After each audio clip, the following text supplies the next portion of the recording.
চলে যাব বিকাশ রঞ্জন ভট্টাচার্যের কাছে। আমার সঙ্গে আছেন বিকাশ রঞ্জন ভট্টাচার্য, আইনজীবী। বিকাশবাবু, আমাদের ফরম্যাট অনুযায়ী জনতার দরবারে আমার প্রশ্ন নয়, প্রশ্ন শুরু হয় জনতার থেকে। এখানে অনেক অল্প বয়স্ক ছেলে মেয়েরা রয়েছে, তাদের থেকে একটা প্রশ্ন এবং সেই উত্তরটা নেব প্রথমে, প্লিজ। আমার প্রশ্ন বিকাশ স্যারকে। গতকালই হাইকোর্টের নির্দেশে কয়েক হাজার চাকরি প্রার্থীর চাকরি গেছে, তার মধ্যে অনেকেই যোগ্য এবং অনেকেই অযোগ্য। এই যোগ্য প্রার্থীরা কেন পুনরায় আবার পরীক্ষা দিতে বসবে বলে আপনার মনে হয়?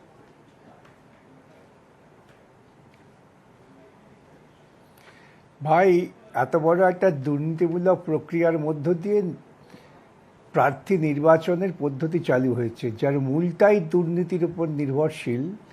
সেক্ষেত্রে কে যোগ্য কে অযোগ্য এইরকম বাছ বিচার করা সম্ভব নয়।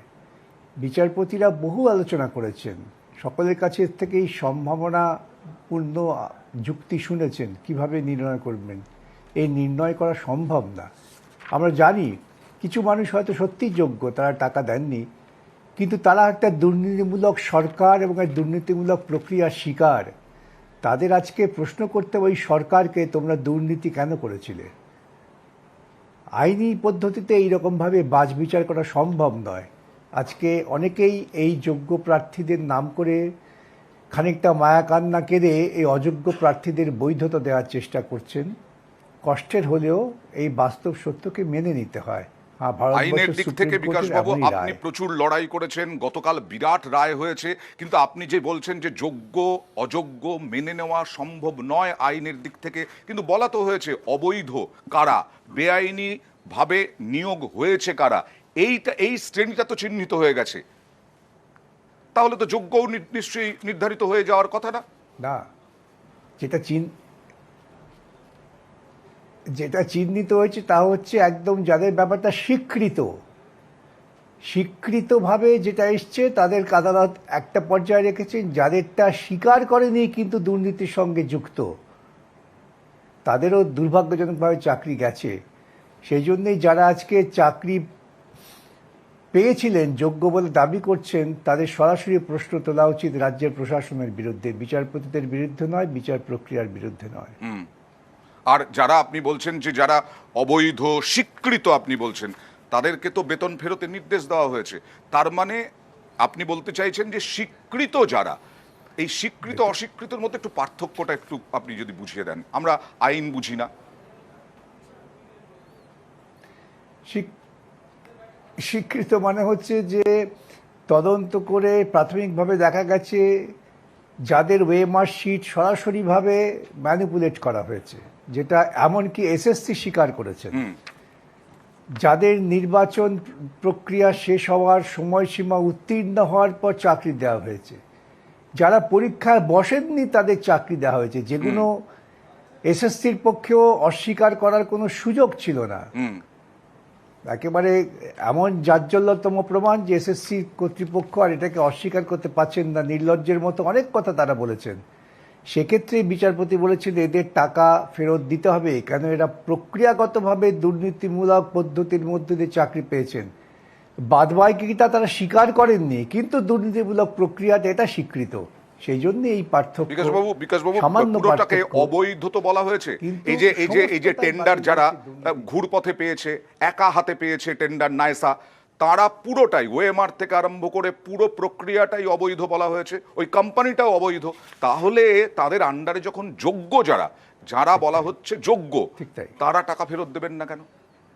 এই প্রশ্নও তো উঠছে।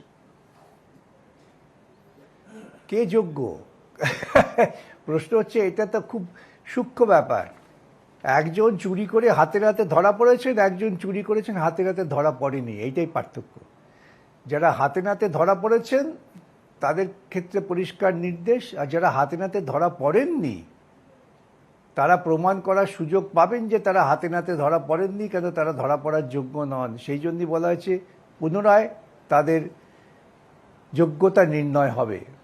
দেখুন, আমি বলি ভারতবর্ষের আইনে একটা পরিষ্কার ঠিক করে দেওয়া হয়েছে। সুপ্রিম কোর্ট বহুবার বহু মামলায় বলেছেন, যে ক্ষেত্রে এই নির্বাচন প্রক্রিয়ার ক্ষেত্রে দুর্নীতি থাকবে, সেক্ষেত্রে যোগ্য অযোগ্য এইরকম বাছা সম্ভব নয়, সবটাই বাতিল করতে হবে। তা না হলে যারা দুর্নীতি করেছেন তারা প্রশ্রয় পেয়ে যাবেন।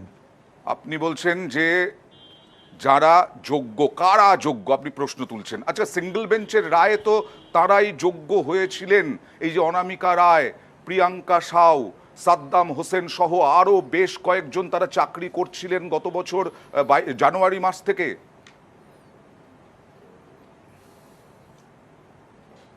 সেটা তো তারাই চ্যালেঞ্জ করেছেন যে এটা প্রাথমিকভাবে নির্বাচন করা হয়েছে, আমাদের সব শোনা হয়নি, সবটা শোনা হোক। সিঙ্গেল বেঞ্চের রায়টার বিরুদ্ধেই তো এই বেশ কিছু প্রার্থী তারা সুপ্রিম কোর্টে গিয়ে লক্ষ কোটি টাকা খরচা করেছেন। সেখান থেকে সুপ্রিম কোর্টে তাদের দাবি ছিল যে আমাদের শোনা হয়নি, আমাদের শোনা হলে পর আমরা প্রমাণ করার যোগ্য। সুপ্রিম কোর্ট ফেরত পাঠিয়ে দিয়েছেন। বিশেষ বেঞ্চ তৈরি হয়েছে, বিশেষ ডিভিশন বেঞ্চ, তারা সামগ্রিকভাবে শুনেছেন, সবাইকে শুনেছেন। সবাইকে শোনার পর যে তথ্য তাদের সামনে এসেছে, যে কথা আমরা প্রথম দিন থেকে বলছি যে সবটাই অত্যন্ত পরিকল্পিত দুর্নীতি, আজকে ডিভিশন বেঞ্চের রায়ে সেটাই প্রমাণ হয়েছে। আমি বিকাশবাবু, আমি বলছি একটু ধোঁয়াশা কাটানোর জন্য জানার চেষ্টা করছি আর কি, যে ধরুন অনামিকা রায়ের কথা বললাম, প্রিয়াঙ্কা সাউয়ের কথা বললাম, আরো বেশ কয়েকজন যারা সিঙ্গেল বেঞ্চের রায়ে চাকরি পেয়েছেন, তাদেরও তো চাকরি গেল, তাহলে কি তাদেরও যোগ্যতা নিয়ে প্রশ্ন? এটা মানে ধোঁয়াশা কাটার জন্য বলছি। যাবে তো নিশ্চয়ই, সবটাই দেখুন। যে প্রক্রিয়া শুরু করেছেন সেই প্রক্রিয়াটাই দুর্নীতির মধ্য দিয়ে শুরু হয়েছে। অতএব সেই প্রক্রিয়ার মধ্য দিয়ে যারা এসেছেন সকলেই দুর্নীতিগ্রস্ত। তাদের মধ্যে বিচারপতিরা দেখেছেন যারা সরাসরিভাবে যারা প্রক্রিয়া চালু করেছেন তারাই স্বীকার করছেন আমরা দুর্নীতি করেছি, তাদের জন্য এই কঠোর শাস্তি। আর যাদের ক্ষেত্রে যারা দুর্নীতি করেছেন নিজেদের বাঁচাবার জন্য বলছেন যে না আমরা দুর্নীতি করিনি, তাদের একটা সুযোগ দেওয়া হয়েছে, আর কিচ্ছু না। এটা অত্যন্ত যুক্তিসঙ্গত রায়। এর বিরুদ্ধে ক্ষোভ তৈরি করার চেষ্টা করছেন কিছু কিছু রাজনৈতিক নেতা, কিন্তু কোনো লাভ নেই। আপনি বলছেন তফাৎ থাকছে একটা, আপনি বলছেন কারো দুর্নীতি ধরা পড়েছে, কারো দুর্নীতি ধরা পড়েনি, আর বাকিরা বলছে আমরা তো ঠিকমতো পরীক্ষা দিয়েছি, আমরা যোগ্য অযোগ্য এই দুটো, যোগ্য অযোগ্য কোনোভাবেই দুর্নীতি করিনি। অনেকেই বলছেন, অনেক মানে 10,000 যদি অবৈধ হয়ে থাকে তার অনেক বেশি সংখ্যক মানুষ বলছেন।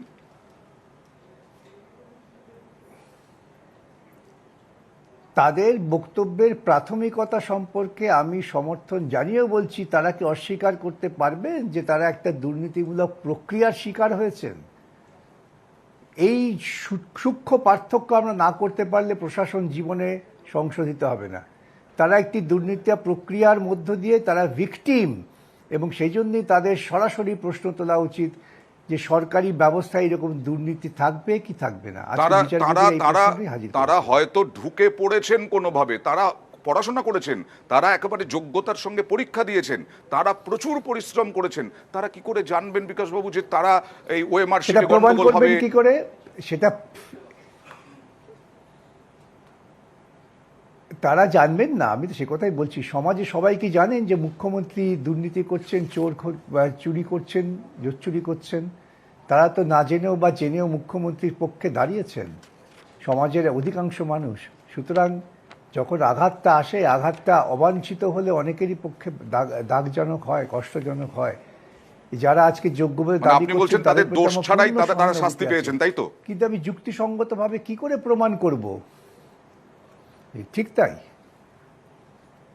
আচ্ছা, তারা পাকে চক্রে ওর মধ্যে জড়িয়ে গেছেন পরোক্ষভাবে, তাই তাদের চাকরি চলে গেছে। আমার প্রশ্ন, এই রায় নিয়োগে দিশা দেখালো, কিন্তু নিয়োগ দুর্নীতির কি ব্যাখ্যা দিল?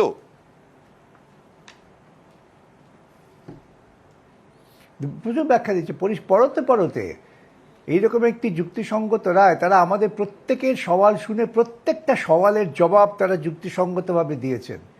সুপ্রিম কোর্টে ইতিপূর্বে রাজ্য সরকার এবং যারা চাকরি হারিয়েছেন, যারা যোগ্য বলে নিজেদের দাবি করছেন, তারা সুপ্রিম কোর্টে বারবার গিয়েছেন।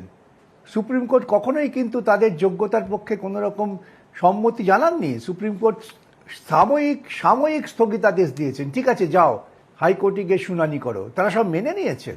এখন হাইকোর্টের স্পেশাল বেঞ্চ, তারা নির্দিষ্ট বিচারপতিদের বিরুদ্ধে অনেকের ক্ষোভ ছিল, রাজনৈতিক ক্ষোভ। আজকে এই স্পেশাল বেঞ্চের বিরুদ্ধে তো কোনো ক্ষোভ ছিল না। এখন যেই মুহূর্তে রায় হয়ে গিয়েছে তখনই কিছু কিছু নিম্নমানের রাজনৈতিক নেতা এই বিচারপতিদের বিরুদ্ধে, বিচার ব্যবস্থার বিরুদ্ধে কথা বলছেন। তারা অত্যন্ত নিম্নমানের মানুষ, এইটুকু বলতে পারি। অনেকে প্রশ্ন করছেন, দুর্নীতি যারা করেছে তদন্তকারী সংস্থা এবং আদালতের ব্যর্থতাই কি যোগ্যদের ঘাড়ে চাপলো?